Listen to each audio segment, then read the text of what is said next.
Hello and welcome to another drink-sipping and spine-ripping episode of What Happened, the investigative YouTube-style video essay show that hunts down the most interesting development stories from deep within the jungles of pop culture history. And pop culture history wouldn't be what it is today without two legendary sci-fi franchises, Alien and Predator, which, while having their own defining moments in the world of cinema, also have had some less than defining moments. And that same rule applies to video games and our subject today. An ambitious sixth-generation console title that was focused entirely on everyone's favorite space hunter who's in town with a few days to kill, but for various reasons didn't quite get the trophy he was hunting for. So grab your combi sticks, plasma cannon, wrist blades, netcaster, shuriken, pulse trap, spear gun, smart discs, and cloaking device as I answer the question, what happened to Predator Concrete Jungle? I believe that if you're of a certain age at least, you've played a game from Eurocom Software.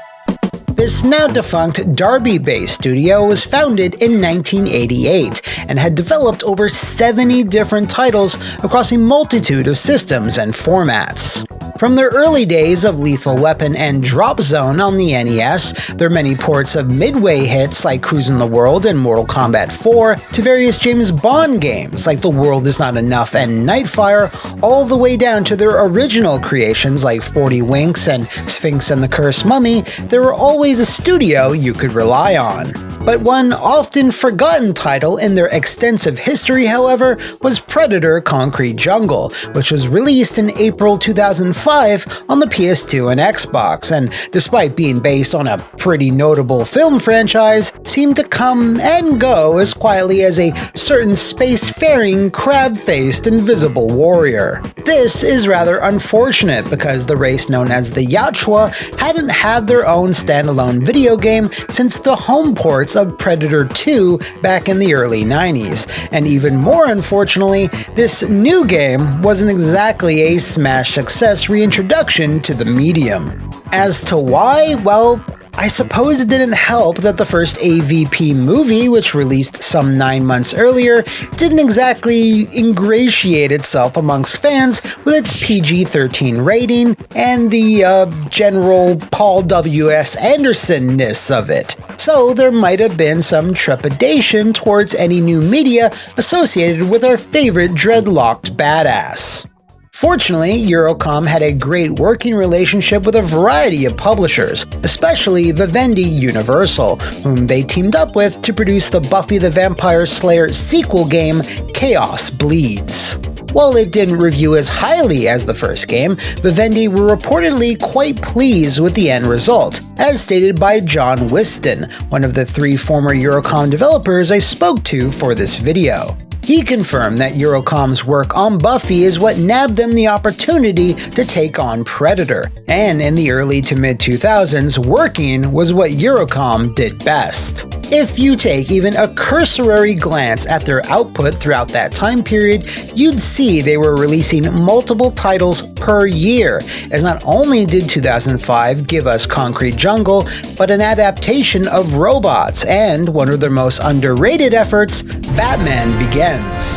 In terms of mainstream recognition though, Predator didn't quite have the sway and swagger of The Dark Knight, nor the kid-friendly appeal of Robots. So to help the alien hunter stand out, Eurocom turned to what was hot in video games at the time, an open-world sandbox, a decision that would prove almost catastrophic for our favorite, ugly motherfucker.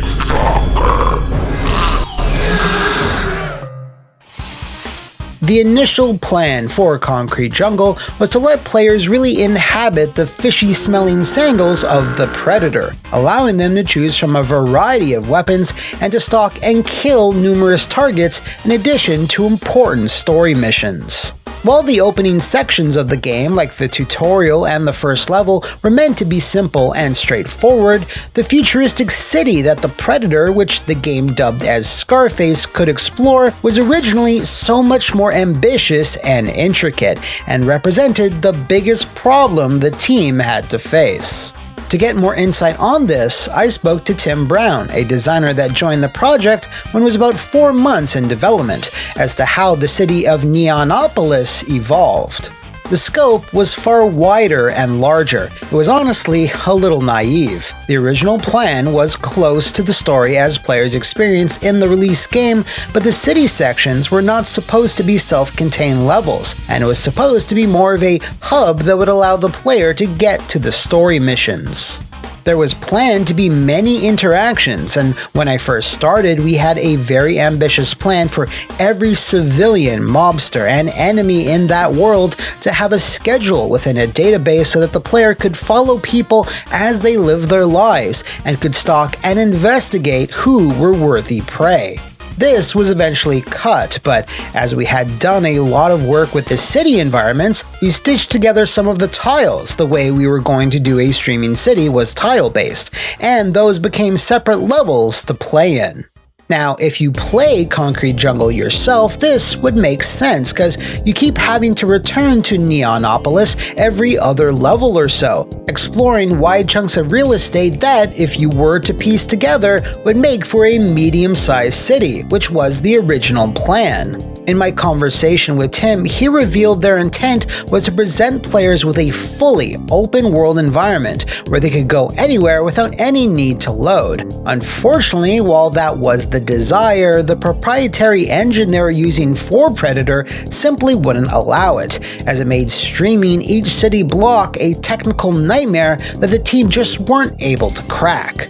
They then decided to pair this back into the hub world idea that Tim mentioned earlier, where a much smaller chunk of Neonopolis could be navigated to then access other environments for key story sequences.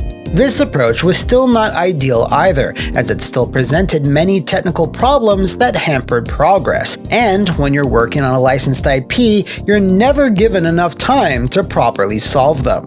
So, as Tim explained, the city was carved up further and then presented as singular levels with a specific objective, alongside other environments for set pieces and boss fights. This process of having to take assets from in and around the city map and repurpose them for later levels wasn't just an issue on a technical level, but a storyline one as well. Predator Concrete Jungle has the distinction of being one of the few games Eurocom worked on that wasn't based on any specific story or plot, like many of their movie adaptations. Vivendi therefore decided the project might need some extra flair in the writing, and put forward the legendary Grant Morrison as a potential collaborator. Eurocom then jumped at the chance to work with him, as Grant's list of credits are as long as any Predator's trophy wall. He's of course best known for his work at DC Comics, where he touched just about every major hero the company owned, and helped Eurocom weave a time-spanning, generational tale that incorporated a number of characters who were all connected somehow with Scarface. He also proved instrumental to salvaging the storyline when the team realized they needed to break up the open world, which of course would cause several sequences to be cut or rearranged. Kev Harrison, another designer who worked on Concrete Jungle, outlined to me just how clutch Grant's expertise came in.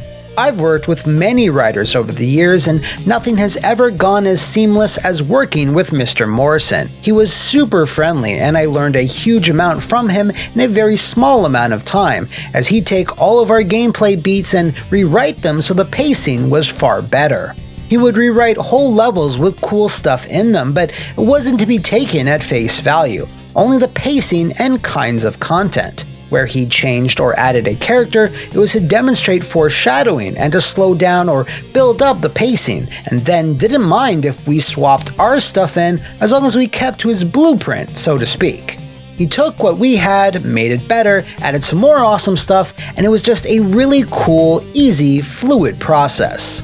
throughout the script writing phase, the idea to include, spoilers for this 19-year-old game, alien xenomorphs just kind of naturally happen, so they appear as a bit of a surprise to the player at the very end of the campaign. While the game already contained several references to both the Predator and Alien films up to that point, it was ballsy for Grant and Eurocom to shoot for the stars to see if they could surprise players with an appearance by the perfect organism. Especially when you consider obtaining licensing rights can often be, pretty arduous. And that wasn't any different here, because while permission was eventually granted to include the acid-blooded aliens, other problems were still forthcoming, as well as the most dangerous and deadly of them all, a soul-crushing stretch of crunch. The rights to include xenomorphs into Concrete Jungle's story came very late into the project, according to several of the former Eurocom staff members I spoke to. Originally, they had wanted to do much more with the creature, but ran into technical issues with how they navigated level geometry, which was upside down and along all the walls. This caused the team to have to craft specialized environments that could support this, but beyond that, there wasn't enough time to flesh them out any further. Time was also the culprit when it came to cutting out an inventive and unique sequence where the players would have to slaughter their way through an event that would otherwise be reserved for a celebration. In Kev Harrison's own words, "One thing we did drop involves the mother, who's the narrator and matriarch of the Wayland family, kept alive as living AI. She wears a wedding dress because I've always thought Miss Havisham from Great Expectations is just a really good villain design. So one of the major levels was set in the past, where the protagonist Predator would turn up at her wedding, and it would just be this chaotic rampage where most of the guests are criminals and fair game, but not everyone. It would have been like the wedding in The Godfather, so lots of connected people would come out and pay respects, and there would be all of this lovely white, clean, delicate decor with a multi-tiered cake that the Predator, Scarface but pre-Scar, just wrecks and causes absolute carnage. Predictably, the looming release date, coupled with all the work they had to shuffle around and repurpose, meant that the Predator team at Eurocom had a lot of late nights leading up to launch. The staff members I interviewed painted a fairly grim picture, with many instances of them having to stay in the office until 2 or 3 a.m. while all the other team members had long since gone home. This lasted up until the 11th hour, and even resulted in the game's finale getting greatly simplified, as it basically had to be made in one really long shift spread over the course of 24 hours. For being cobbled together rather quickly, it's really hard to tell, with Kev Harrison saying that many on the team were proud of what they had pulled together at the very last minute. He did acknowledge, though, that this type of crunch was a bit more accepted in the mid-2000s, but certainly doesn't recommend it if you're looking to strive for a good work-life balance. When the game finally did ship, the flaws of stitching things together from a greater whole reared their ugly head, as well as issues stemming from Eurocom's desire to include every major weapon or ability the Yachua had at their disposal. From optic camouflage, tactical mines, vocal mimicry, several different vision modes, parkour-like level navigation, melee combat, projectile weaponry, and finishing moves, it was all very, how shall I say, mechanically dense. This meant every button on the controller had one or several functions, and this was perceived as fairly clunky by many who reviewed it. I asked Kev Harrison if the team ever considered simplifying the control scheme to keep things more streamlined, to which he replied, "Never, but yeah, we probably should have. I think even more was requested, but there's not enough buttons on a controller, so we actually did push back and simplify some things." Moreover, the graphics, and especially the NPC character models, were criticized for their simplistic, blocky nature. This, however, was a byproduct of Concrete Jungle's previous open-world origins, which typically saw simplified NPCs to facilitate smoother performance. The team, however, didn't have time to redo all these models when they reverted to the level-based structure, or update the environments with more advanced lighting and effects. Because of all of this, Concrete Jungle had its spine ripped out by almost every outlet that reviewed it, with both versions of the game now having an aggregate review score in the high 40s, which, to many fans, and me personally, seems a bit harsh. In my conversations with the team, it turns out that a sequel was never really in the cards because, as far as they know, it didn't perform especially well in the marketplace. One thing is certainly clear though, despite the long hours, the team at Eurocom still greatly enjoyed their time working on Predator Concrete Jungle, with the game's director, John Whiston, especially proud that years later, old Scarface even got his own official action figure. But the love that the game has gotten over the years from die-hard fans can best be exemplified by Kev Harrison's parting words. I must have watched the films a huge amount of times before the project and again during, and I wasn't the only one. The Wayland elements are something everyone was really proud of, and the appearance of the Xenomorphs was a dream come true, and the team worked really hard to make sure they were done justice. It was great, and that's the thing with projects like this, especially the hard ones when there's crunch and there's a lot of passion and love for a character, universe, license, etc. You work together, you're going to fall out at some point, especially if you're not getting enough sleep.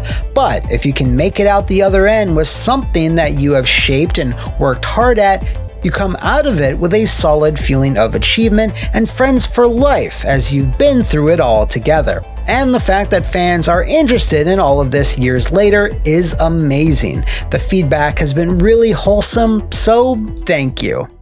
Hey, no problem, Kev. Anytime. Thanks again to all the former Eurocom staffers that took their time to answer all of my questions. And if you out there know of any other intergalactic development tales you'd like me to hunt down, let me know in the comments below or enter the trophy vault that is my social media. See you next time, and thanks for watching. Stick around.